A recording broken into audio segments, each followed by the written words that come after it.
사도신경 하심으로 우리의 신앙을 하나님 앞에 고백합니다. 나는 전능하신 아버지 하나님, 전지의 창조주를 믿습니다. 나는 그의 유일하신 아들 우리 주 예수 그리스도를 믿습니다.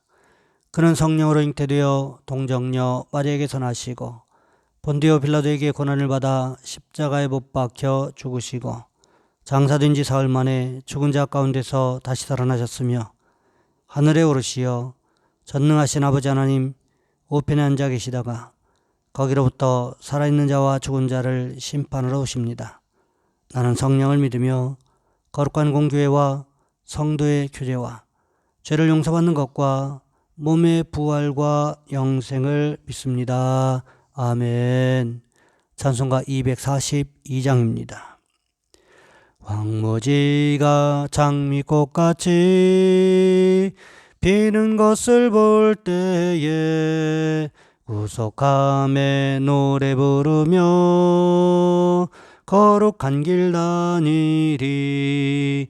거기 거룩한 그 길에 검은 구름 없으니 낮과 같이 맑고 밝은 거룩한 길 다니리.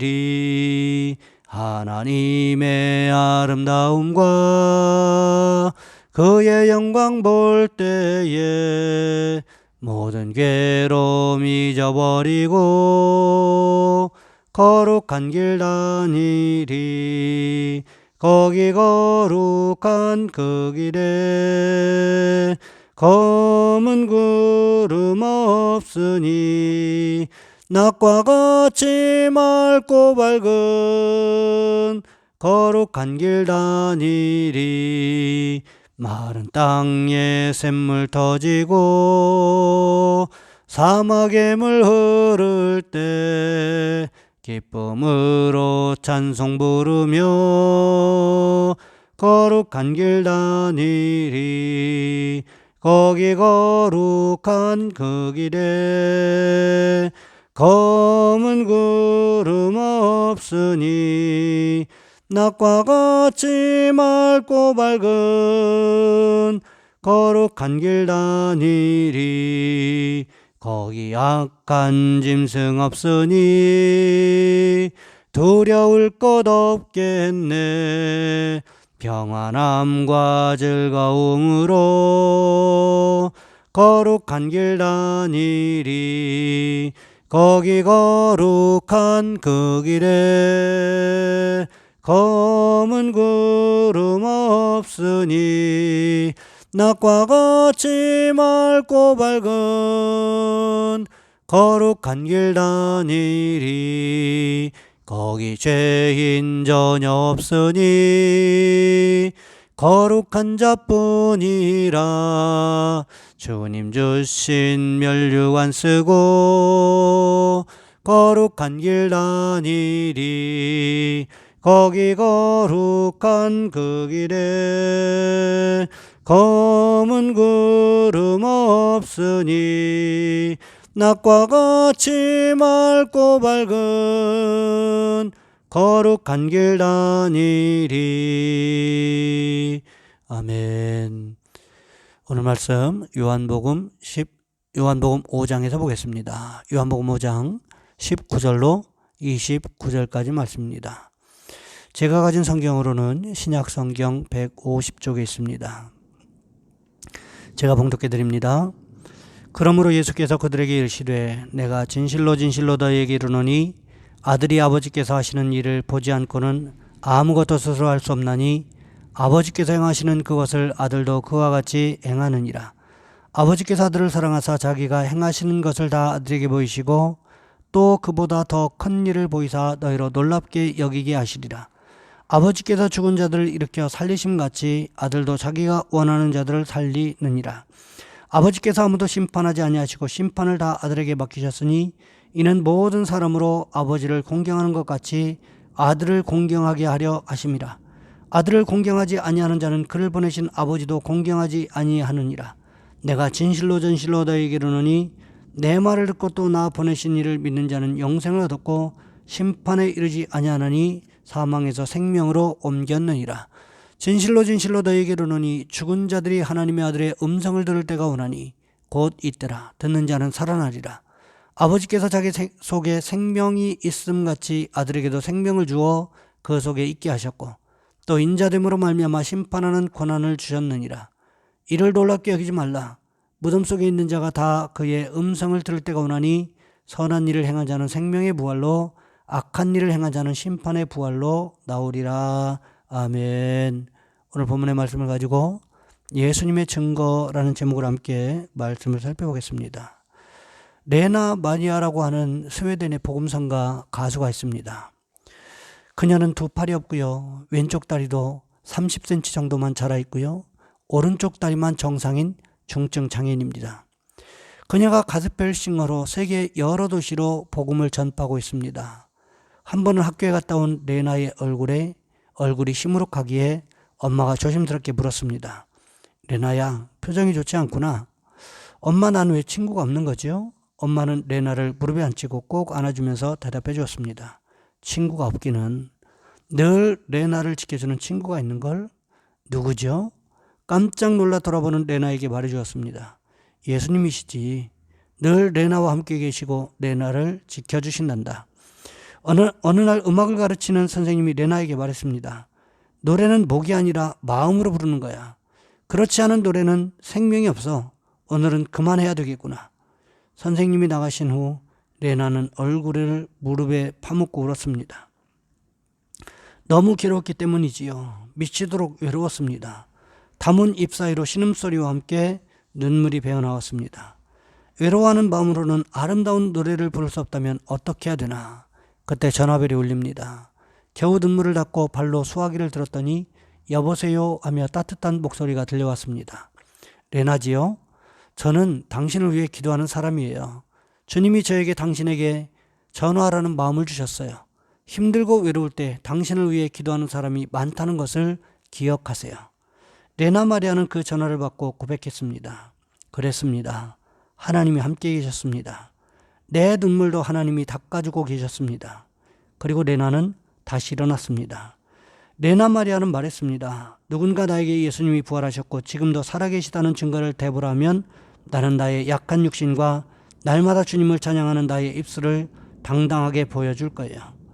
그렇습니다. 예수 믿는 우리에게 이런 부활 신앙의 증거가 없다고 한다면 신앙생활을 한다고 하는 것이 어떤 경우에는 의무적이 될 수밖에 없게 되는 경우들도 생기게 된다는 거지요. 오늘 본문에도 보시기 바랍니다. 예수님께서 38년 된 병자를 고쳐주셨습니다. 그날이 언제였습니까? 바로 안식일이었습니다. 안식일에 병자를 고쳤다는 사실 그것 하나만으로도 충분히 논쟁거리가 될 수 있었던 때였습니다. 안식일에 환자를 고친 것이 빌미가 되어서 예수님께서 유대인들로부터 핍박을 받기 시작했다고 성경은 기록하고 있습니다. 그때 예수님께서 하신 말씀이 무엇이었습니까? 하나님을 당신의 아버지로 부르기 시작했다는 거지요. 그 당시의 유대인들은 하나님의 이름을 입에 오르내리는 것조차도 불경건하다고 생각했습니다. 심지어 하나님의 이름을 다 부르는 것조차 죄라고 여겨져서 하나님의 이름을 가리키는 말 가운데 히브리어 자음만 따로 분리해서 아도나이 이렇게 부르기도 했습니다. 뿐만 아니라 제사장들이나 서기관들이 하나님의 말씀을 양피지나 파피루스에 필사하다가 하나님이라는 이름이 나오면 목욕을 하고 펜을 바꾸어서 다시 써야 할 정도로 유대인들은 하나님에 대한 대단한 경외심을 가지고 있었다는 거지요. 그런데 이제 막 30살 정도 된 것 같은 이 청년이 거룩한 하나님을 향해서 아버지라고 부르고 있으니 유대인들의 관점에서 이해가 되겠습니까? 이건 말도 안 되는 이야기였고 불경건도 그런 불경건이 없었겠지요. 그래서 유대인들이 예수님을 향해서 신성모독죄, 불경건죄를 저질렀다고 지적하고 있는 것입니다. 예수님께서 이런 지적을 당하셨을 때 그냥 조용히 물러만 나신 것이 아니셨습니다. 오늘 본문에 보시면 바로 예수님은 자신이 누구인지에 대해서 확실한 증거를 가지고 계셨다는 거지요. 오늘 보면 21절 말씀에 보시면 이렇게 기록하고 있습니다. 아버지께서 죽은 자들을 일으켜 살리심 같이 아들도 자기가 원하는 자들을 살리느니라. 하나님께서는 생명의 주인이심을 말씀하고 있습니다. 죽은 사람을 살리는 분, 그리고 다시금 생명을 주시는 분, 그분이 바로 하나님이시라고 예수님께서 말씀하고 계십니다. 여기까지는 유대인들조차도 인정하는 말씀이었어요. 하나님께서는 말씀으로 세상을 창조하셨고 사람을 흙으로 빚으시고 코에 생명, 즉 살아있는 하나님의 영을 불어넣으셨기 때문에 사람이 되었다, 창세기 말씀은 기록하고 있습니다. 그러하기에 여기까지는 생명의 주인, 생명의 창조자는 하나님이시라는 사실까지는 유대인들조차도 인정하고 있었다는 것입니다. 그런데 예수님께서는 여기서 한 걸음 더 나아가는 말씀을 하고 계십니다. 예수님께서 계속해서 말씀하고 계십니다. 오늘 본문 22절과 23절 말씀해 보시면 이렇게 기록합니다.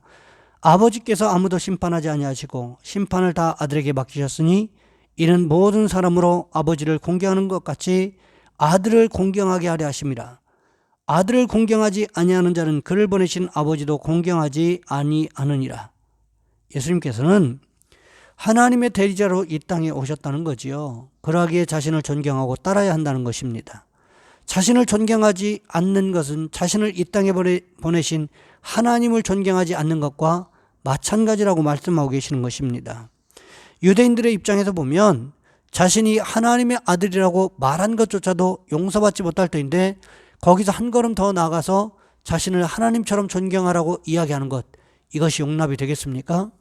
무슨 미치광이나 정신병자쯤으로 생각하기 딱 좋은 이야기 아니겠습니까? 하지만 예수님은 그렇지 않았다는 거예요. 예수님께서 정확한 근거를 가지고 하나님을 존경하듯이 자신을 존경하라고 말씀하고 있기 때문에 그렇습니다. 유대인들이 하나님을 존경하고 경외하는 것처럼 하나님의 아들인 자신을 향해서도 그러해야 함을 말씀하고 계시다는 것입니다.